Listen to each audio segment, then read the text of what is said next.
I want to talk about having two business addresses, right? And I'm talking about not an alternate address to your home residence. I'm talking about having two separate business addresses other than your home residence. And I want to talk a little bit about the positives to that and why you'd even want to do something like that and some of the positives and the drawbacks to it. I think it'll be pretty interesting. So stick around. In one of my last videos, I talked a bit about Florida and all of the potential advantages and some of the drawbacks to forming a business in Florida. And I talked a lot about the positives, a lot about the positives. So keep in mind that with a state like Florida, and so this doesn't necessarily have to be within the, say, the United States or within one of the European countries, as an example. That doesn't necessarily apply to, different states within the United States. It could apply to different countries, etc. It has more to do with your philosophy and your mindset on what, as a business owner, what you want to do, what your objective is, what your target market is, okay, and how you want to advertise and promote your business, right?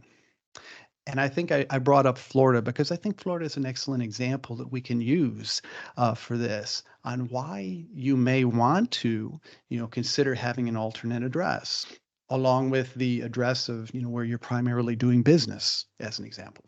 Okay. And I'll just use Florida as an example, but I think we can use other countries, we can use other states as well. But I think that this might be a good solid example for why you may want to have an alternate address, meaning that you'd have two business addresses. And when I'm speaking of business addresses, I'm not necessarily talking about having offices, and I'm sure you may understand that. I'm not talking about having full offices, etc. I'm talking about having like a little mailbox or having like a little rental space in a certain state or in a certain area, right? So you'd have a mailing address there, and if you need, you can meet customers there. You can have an office there when you need to. It can be very convenient for you. And so I'd like to use Florida as an example because that's something that I've done as well, for my business over the years. Is I've had like a virtual office, a small office in Florida, and it all depends on your target market, what are you looking to do with your business, right? And so keep in mind that when you have your target market, insight, you're thinking about your target market, you have to ask yourself, how am I going to be able to best bring in these customers? You want to try to find something in common, with your customer base. You want to give them some incentive and some reason to want to do business more with you, right? And so what I've done in the past, and I've done this for a few years now, is because I do a lot of business. I have colleagues down in Latin America. I've had some colleagues as well, out in Spain, as an example.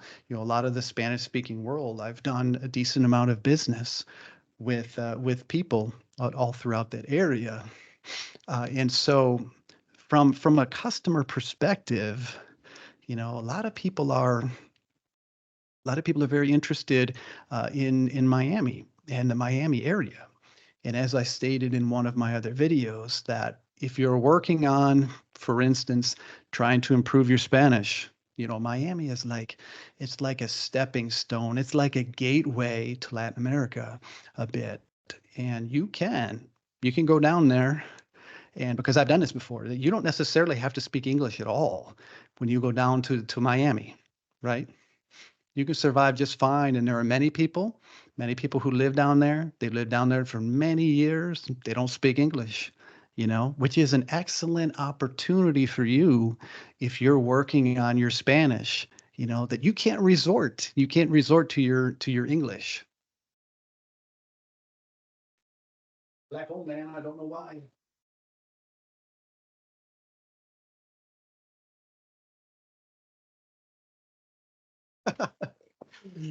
Oh man, I don't know why. I just had a blackout. I don't know why, but it was okay. I guess I just needed to take a little break here. And so from that perspective, it may be good to have a beachhead down there. I'm going to call it like a beachhead, to have like an office address down there. So those are some positives. Those are some positives to it. Okay. Now let's talk a bit about the drawbacks, the potential drawbacks of having an office, as an example, or doing business in a state like Florida, or especially in an area like Miami. Okay, because in Miami, I mean, it's quite expensive. I think we can all agree on that it can be quite expensive down there. And so if you want your business to be profitable, and if you're just starting out, etc., you may not want to have all of your business operations out of Miami, just because of this, just the cost of doing business is so high down there. So a Miami office address, like a New York City address, like an LA address, or a London, or say something like that, or Buenos Aires, or something like. But you may not want to do a lot of day-to-day business in that area, right? You may want to just use it, to attract customers, or to attract people in, from that market, since it's a really large market. But keep in mind that from an operations perspective, it may be very cost prohibitive, right? And so what I found seems to be very, very handy. It seems to be it's the best of both worlds of what you can do, is that and have you ever heard this before? When you have two people, you have two people working together, right? Like a duo. You may have one person that's really good with people, is like the salesperson, right? And then you have the second person that's like the data person, like the technical person, right? And they work really well together, and they form a great team together. Okay, with those two people, they have complementary skills, and so you put them together. They may not individually be not very effective. They may be effective in certain areas, but they're not comprehensively very effective, right? But when you put them together, they can be very synergistic, right?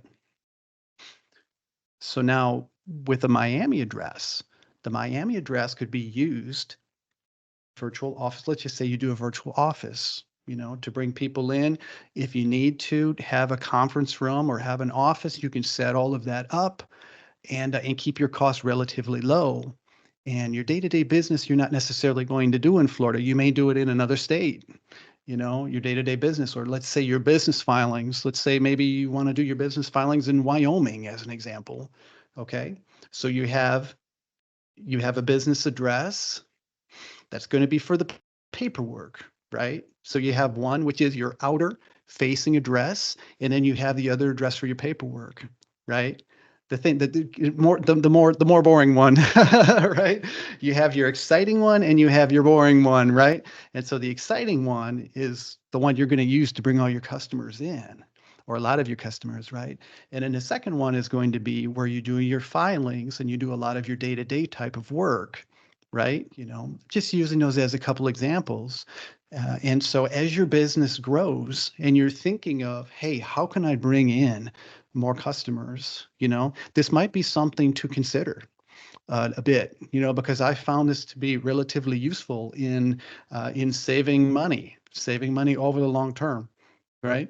And if you have any questions, please feel free to leave a comment. I'd be happy to maybe do a next video where I could talk a little more in depth about it. And so if you thought that this video was interesting, if it was helpful, please feel free to share it. If you know anyone that may be, looking for solutions, as they're growing their business, please feel free to send it to someone that you know. Either that, or you know what to do. You know what to do with subscribing as well. So I'd greatly appreciate it, and thank you so much for your time. And I will see you very soon. Hasta luego.